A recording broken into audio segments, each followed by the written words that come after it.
தினமொரு வசனம். நீதிமொழிகள் 18வது அதிகாரம் 24வது வசனம்.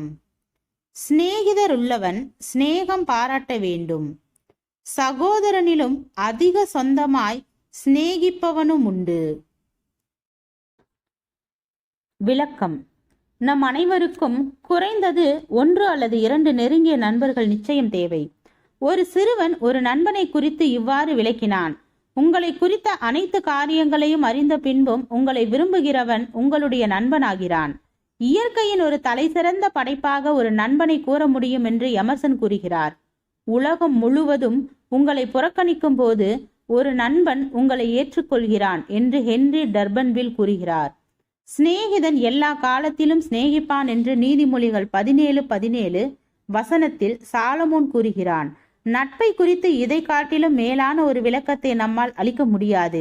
வாழ்க்கையின் அனைத்து சூழ்நிலைகளிலும் நம்மிடம் உண்மையுடன் செயல்படும் ஒருவரை பெற்றிருப்பது ஒரு சிறந்த ஆசீர்வாதமாகும். வாழ்க்கையின் பாரங்கள் நம்மை அழுத்தும் போது அது நெருங்கிய நண்பன் மட்டுமே அளிக்கக்கூடிய ஆதரவும் ஊக்கமும் நமக்கு அதிகமாக தேவைப்படுகிறது. இயேசு நம்முடைய முடிவு பரியந்தமுள்ள நண்பர், ஏனெனில் அவர் தம்முடைய நண்பர்களுக்காக தம்முடைய ஜீவனை கொடுத்தார். நீதிமொழிகள் 18:24 ஒரு முக்கியமான குறிப்பை கூறுகிறது. நண்பன் என்ற வார்த்தையின் பொருளுக்கு அப்பாற்பட்ட ஒரு விளக்கத்தை அது அளிக்கிறது.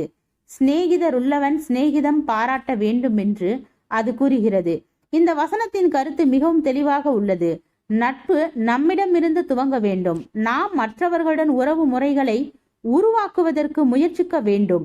நாம் மற்றவர்களிடம் எதிர்பார்க்கிற காரியங்கள் முதலாவதாக நம்மிடம் காணப்பட வேண்டும்.